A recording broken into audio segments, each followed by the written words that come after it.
The sound came from a convenience store. The door was half open. The inner aisle looked too dark, too deep. The woman signaled to wait. I checked the floor. One fresh footprint going in, none coming out. Someone went in, I whispered. Or got pushed, she added. The speaker, pale, shook his head. Don't go in, don't go in. Right then, a voice came from inside. Hey, a man, please, someone there? Not an infected screech, not a mutant groan. A human voice. Tired, hoarse, desperate. My instinct stepped forward. There's someone alive. The woman grabbed my arm hard. And someone who still hasn't realized where he is. Another call, weaker. I'm stuck here, can't really walk, somebody. The woman looked at me, conflict all over her face. If we go in, it might be a trap. If we don't, he dies.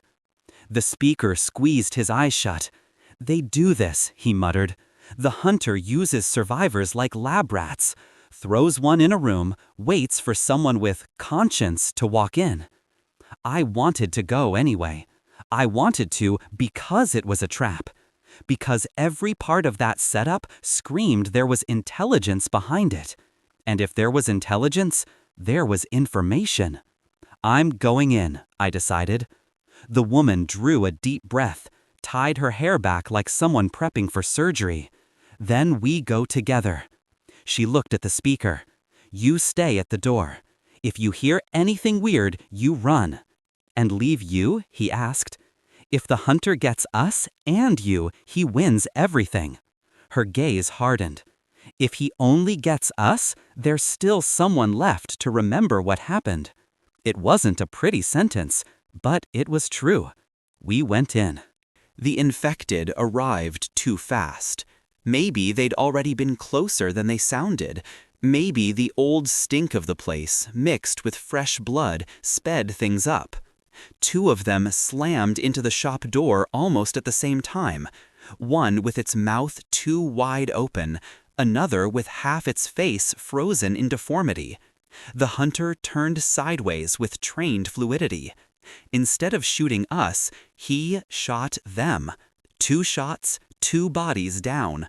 Too precise, too fast. He was good, too good.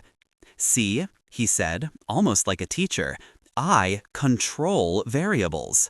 I lunged. Not out of courage, out of calculation.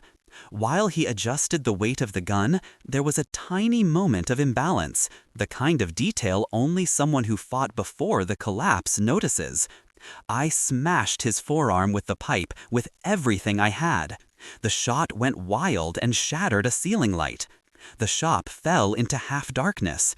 He stepped back, but didn't lose his stance. Kicked my leg. I went down sideways, my shoulder exploding in pain. He tried to aim again.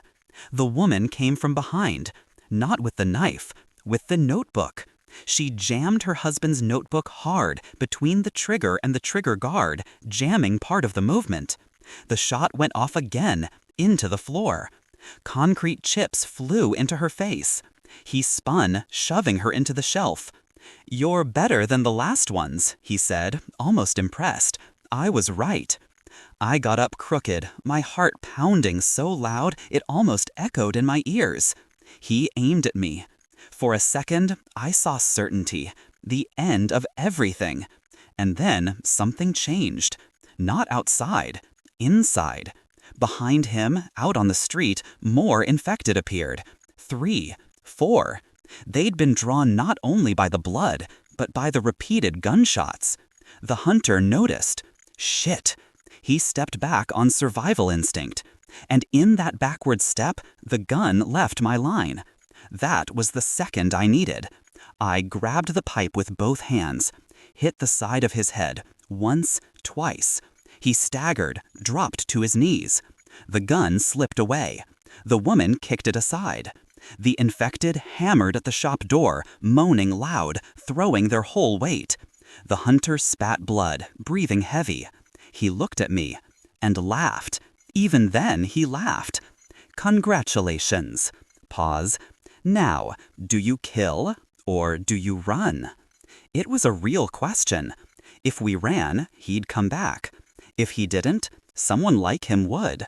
If we killed him, it would be the first time I took the life of someone who still had a choice. Not a used body, a person. The chaos outside grew. The door started to give. The woman grabbed my shoulder. Decide. I didn't decide out of rage, or justice, or revenge. I decided out of statistics. He raised his head a little, still smiling with blood on his lips. The caller is going to like you. I struck. One more time. Straight to the skull. The sound was hollow. He fell. He didn't get back up. No final speech. No confession. Just silence. And one simple, raw, heavy fact. I killed a man. We didn't have time to feel it. The infected burst through the shop door. We toppled shelves, climbed the units, and slipped out a broken side window. Ran through the back. The speaker saw us coming out from the side of the building, covered in dust, breath shredded. He looked at the shop, looked at us, and understood without me saying a word. I nodded. Dead. The speaker lowered his head. He was already dead before you hit him. They just hadn't taken the breathing away yet. The woman picked the notebook up off the floor, its cover stained with powder and blood now. She ran her hand over it slowly, trying to wipe off what would never really come out. She wrote, Day 18. We killed someone who still breathed on his own. He wasn't horde, wasn't experiment. He was choice. He chose the color. He chose the clipboard side.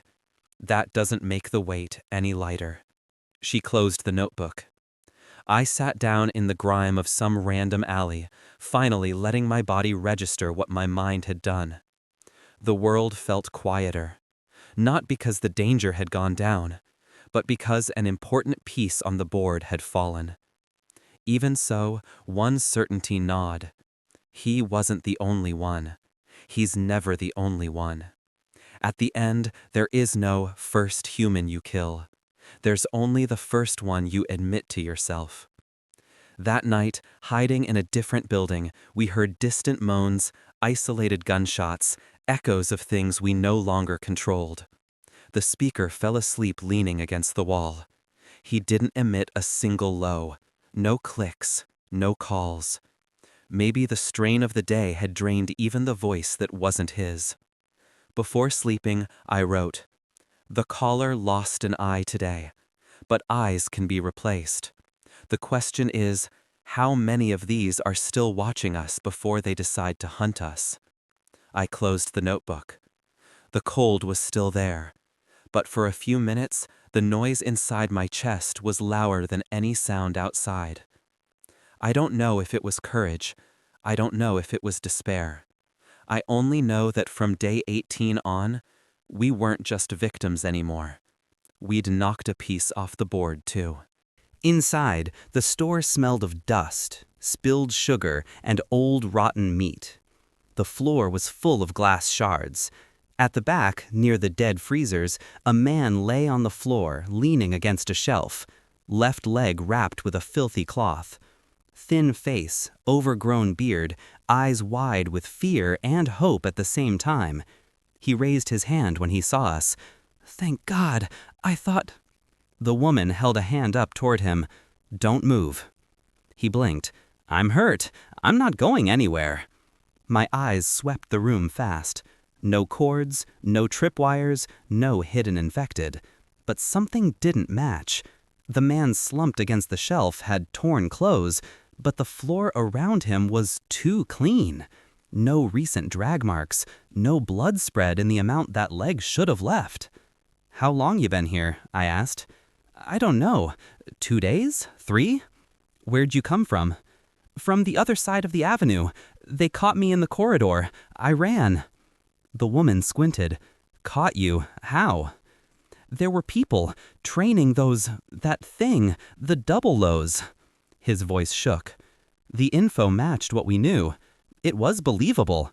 Human. And that was exactly what bothered me.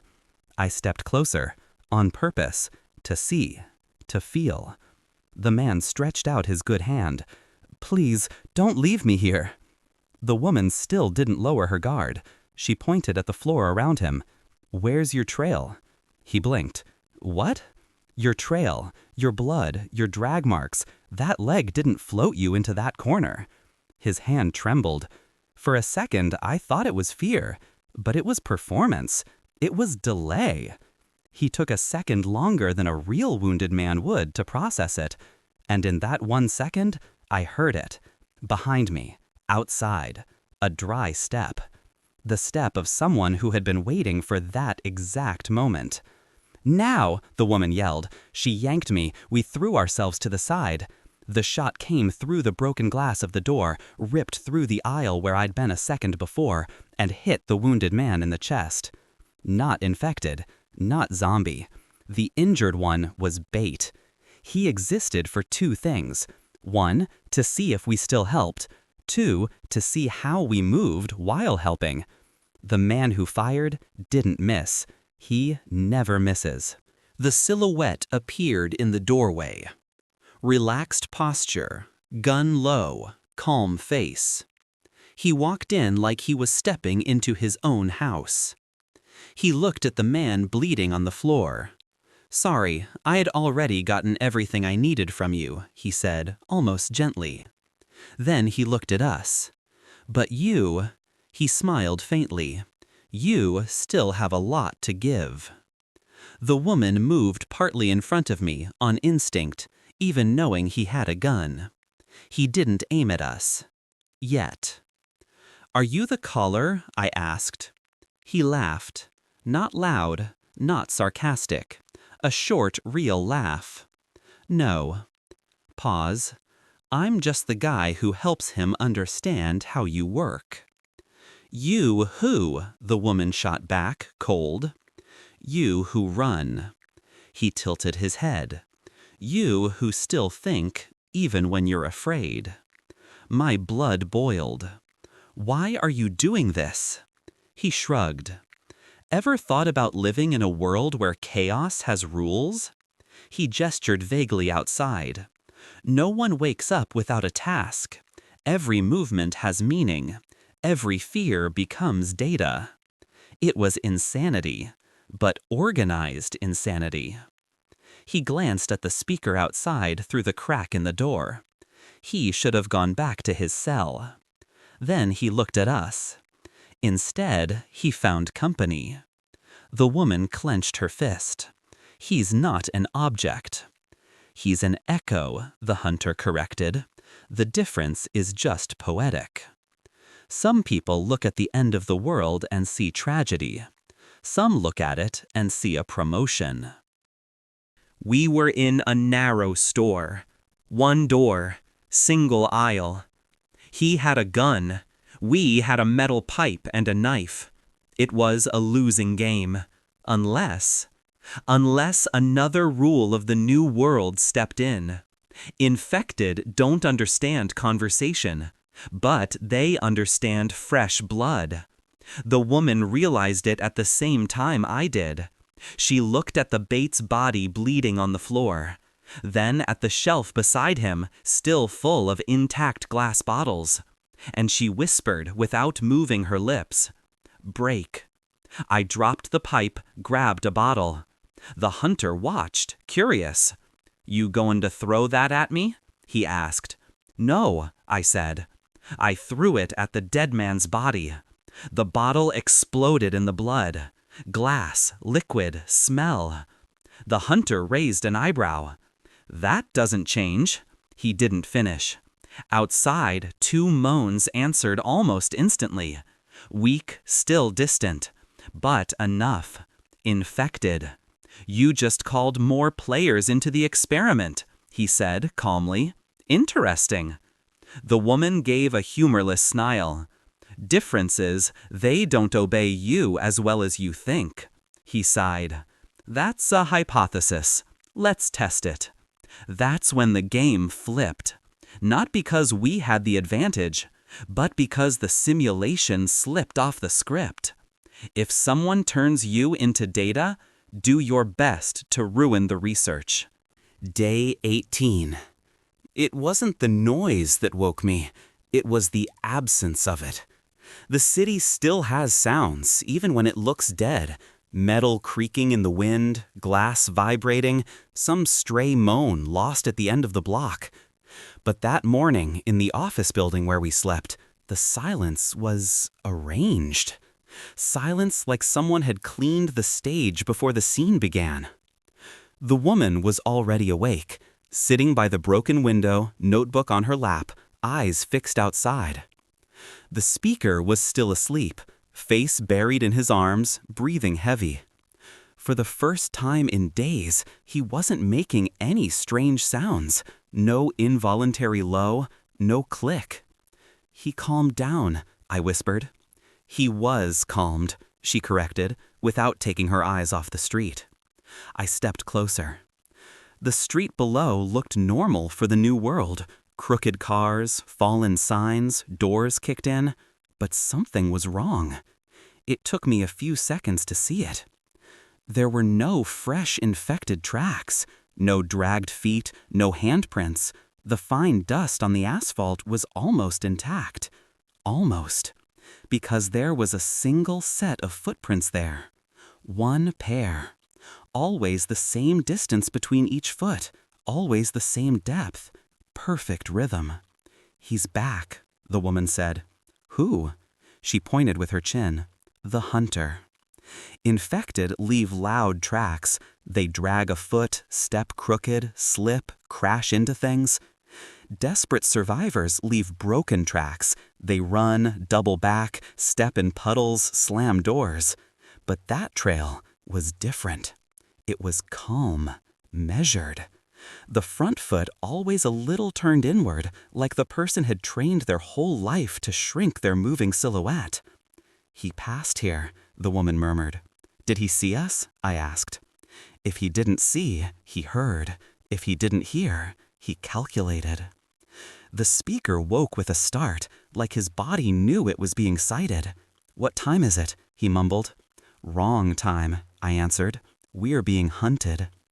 He hunched his shoulders, staring at the floor. It's the man with no mark. Who? That's what they call him. His voice dropped. Because he doesn't leave tracks, only the ones he wants. Some enemies don't erase their trail by accident. They leave exactly enough so you know you're being followed.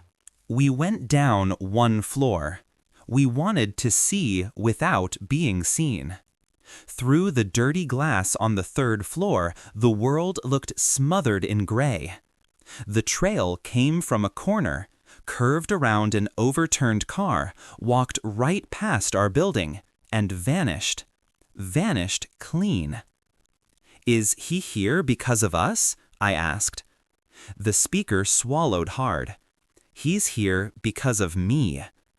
The woman slowly closed the notebook. Is he from your group? I was never in his group, the speaker replied. I was a tool. He's the hand. I looked back at the street. What exactly does he do? The speaker took a deep breath. He observes. Just that? He watches until he knows the exact second to kill. The way he said it didn't sound like exaggeration. It sounded like memory. Why no mark? I asked. Because the other trainers leave signs for each other, symbols on walls, arranged objects, marks on doors. He doesn't. Pause. If you think you found his trail, it's because he left it. And if he left it, it's because he's already ready, I finished. The woman murmured. So day 18 is a practical exam. If the enemy knows you know you're being followed, he's not at a disadvantage. You're inside the experiment. It didn't take long. A little after mid-morning, we saw him. Not from the front, not up close, in a reflection. in a piece of mirror hanging on the wall of a beauty salon on the corner. A movement too small to be random. A shoulder, half a face, a quick eye measuring the street. No red vest, no symbol. Just dark, fitted clothes, a thin body, posture too relaxed for the world we live in. I knew the type. Before the end, he might have been private security, military, elite cop, or something between that and mercenary. Now he was something else, something colder. He vanished from the reflection. A second later, we only saw a shadow shift up high on a rooftop. The speaker clenched his teeth, breathing fast. He doesn't work with big hordes. Then with what? Small ones. That word burned like acid.